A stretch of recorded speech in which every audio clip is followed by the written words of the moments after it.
Hi, this is kind of like a double part message. I wanted to warn people on deity collecting.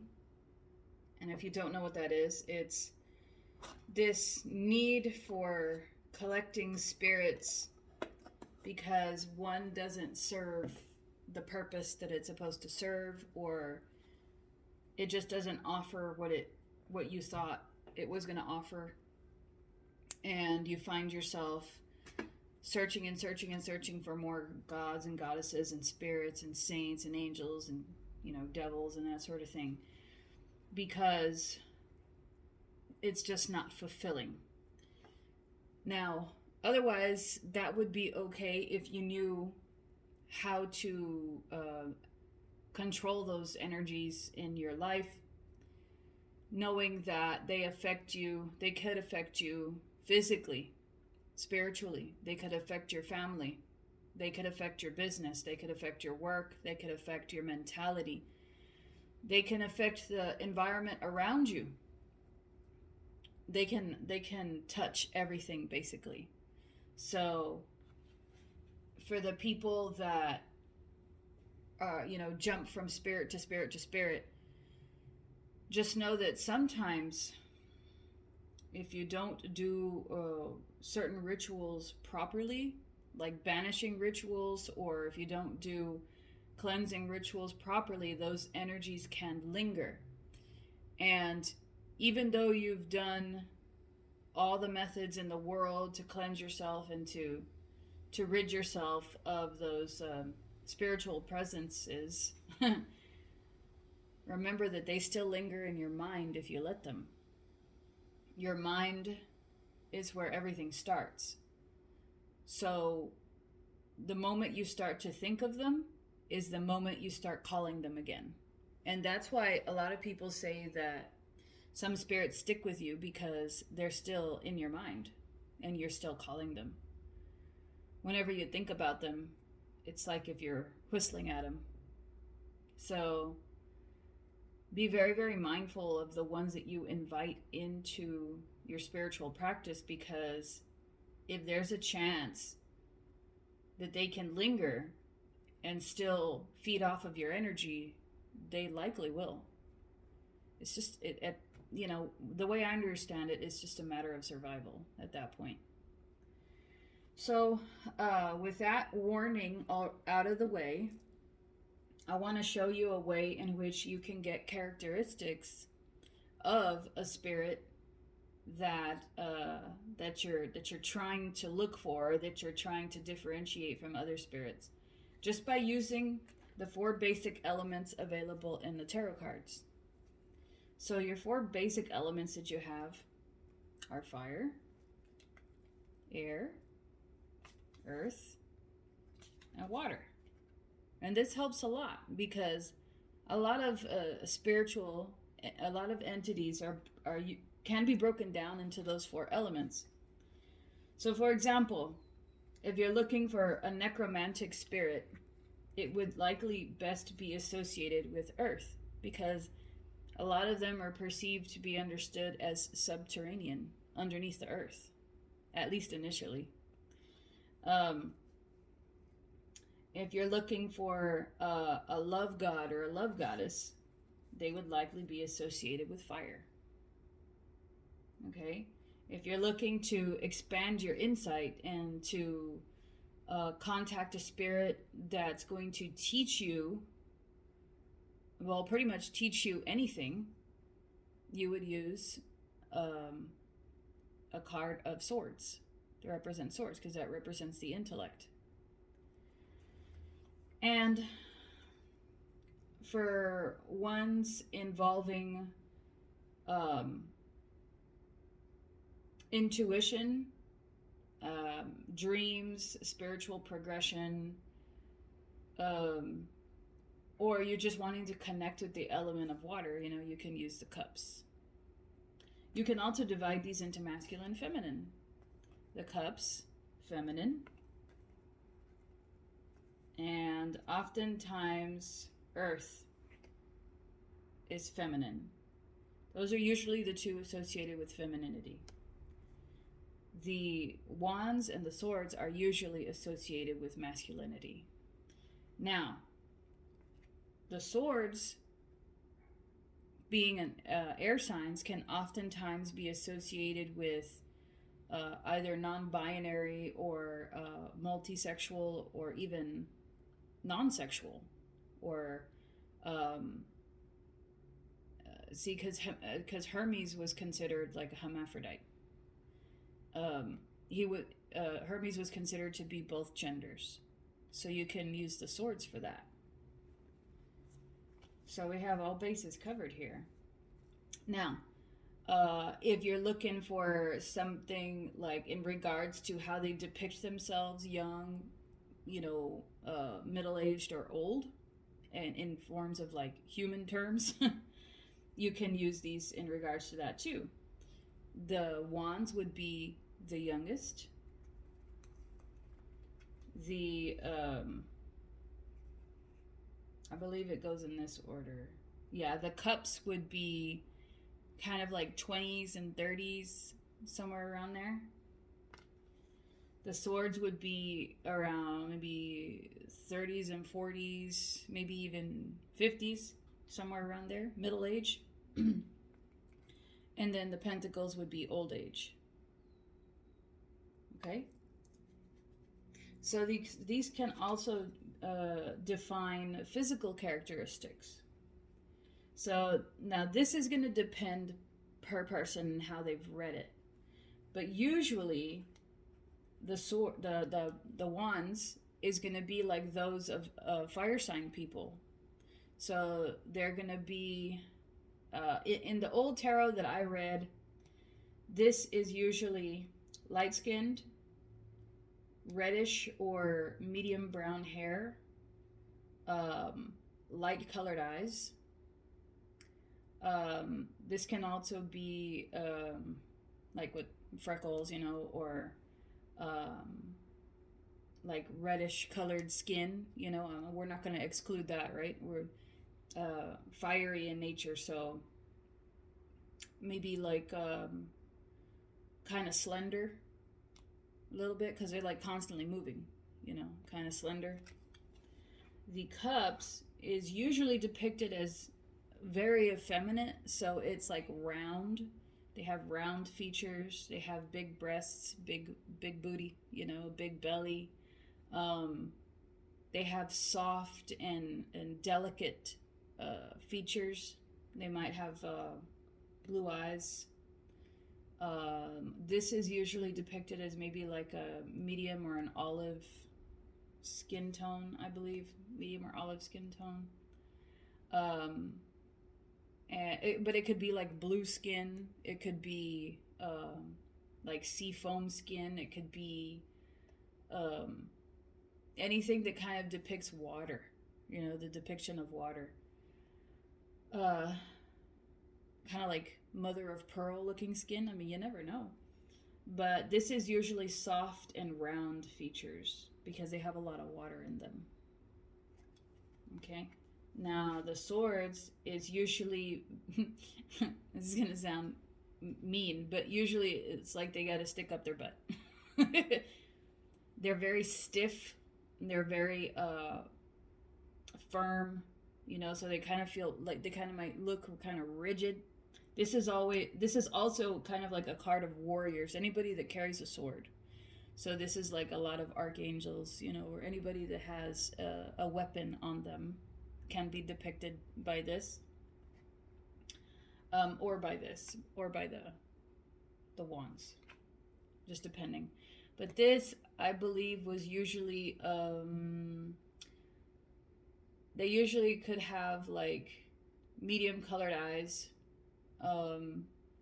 medium colored hair to dark hair, I believe. This person is going to be a little bit more, this person is going to be almost maybe like the ectomorph. They could be thin, but they could also be a smidgen stout. Maybe they have wings. This is one that could also take flight, or maybe could even help you astral travel. Um, but since a lot of them carry swords, they're usually kind of, robust and built. Um, but they're also very studious. They're the types that are going to be kind of like a librarian or a bookkeeper, an old scribe or record keeper, you know. Um, and they can be kind of grim at times. They can be very cynical. So they might have like a resting bitch face, you know? Like, what are you so happy about?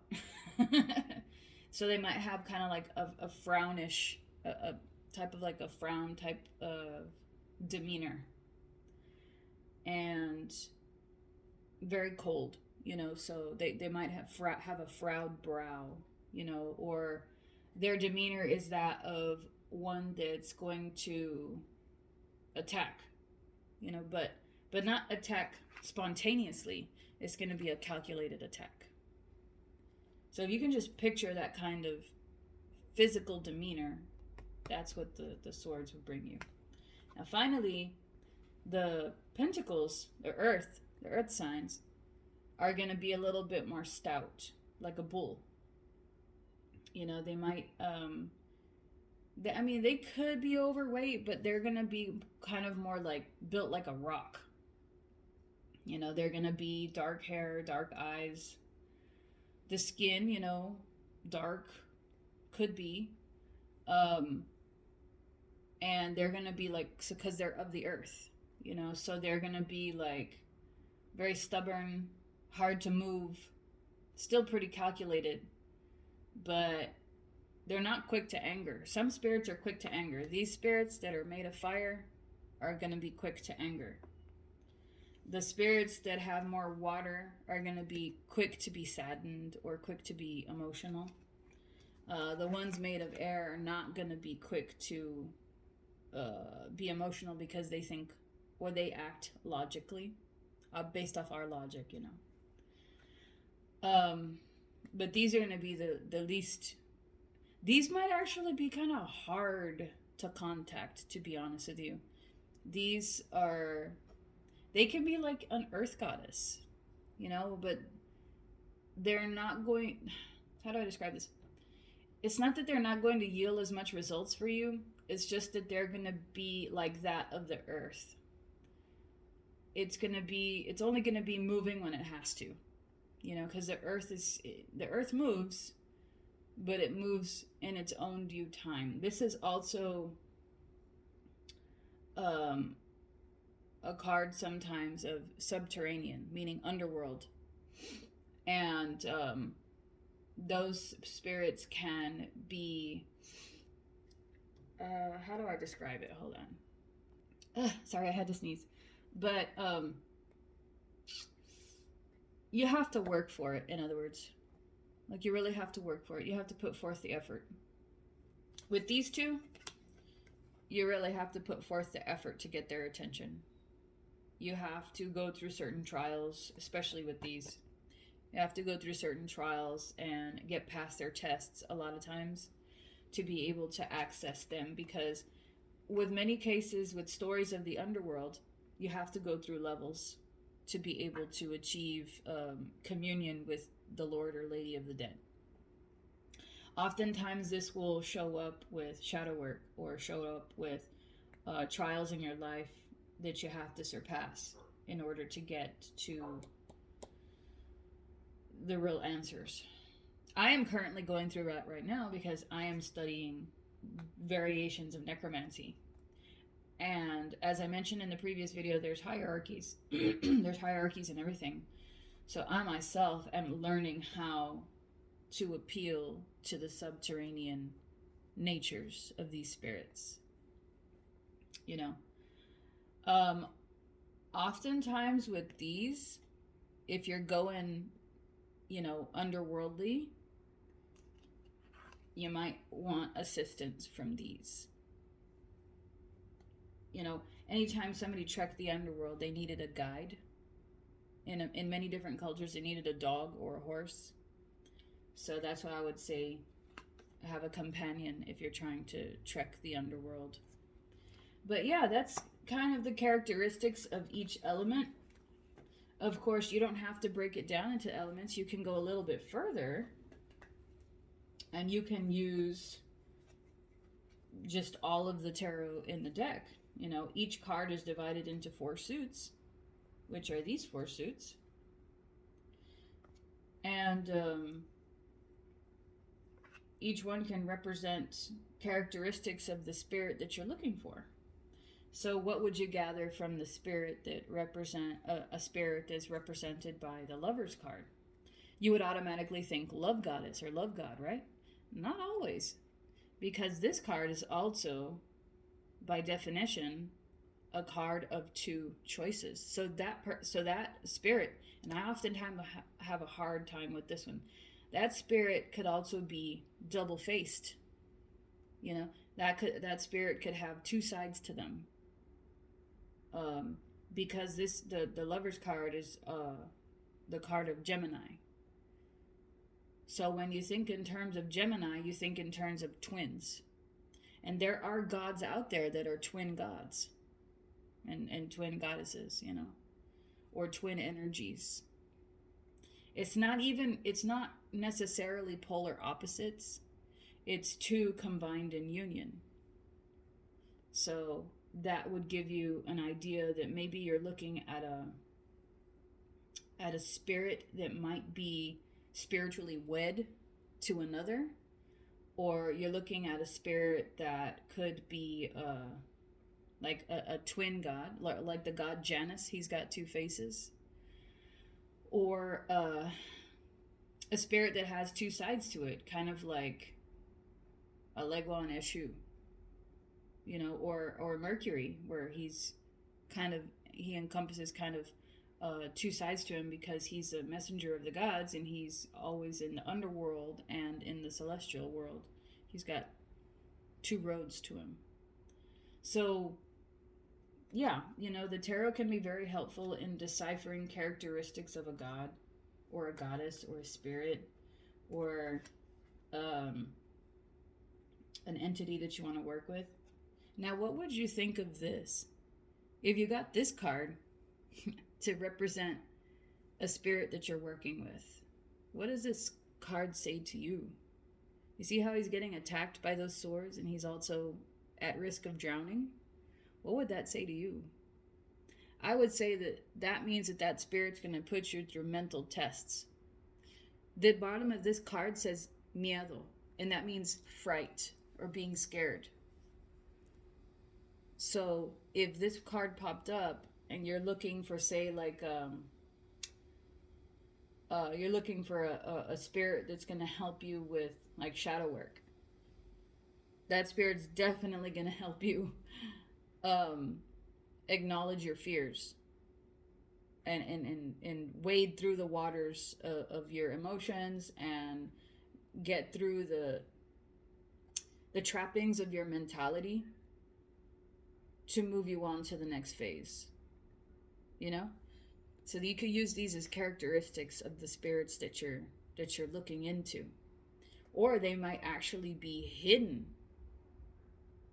and be characteristics that you're unaware of about that spirit, you know? You might think that Aphrodite is all about attaining love and riches and beauty and that sort of thing, but there's also a downside to it. Gluttony, you know, superficiality, vanity. You know, there's a backside to every spirit. So, you know, it's a cool little method that's been around forever. So, like, what would you say if you got this card, the Sun? What would you think? Well, a lot of spirits are associated with the Sun. You know, they have Sun energy, they have Leo energy. So, there have been countless cultures that worship the sun. So, sun gods are plentiful. There are even some cultures that the sun is represented by a female.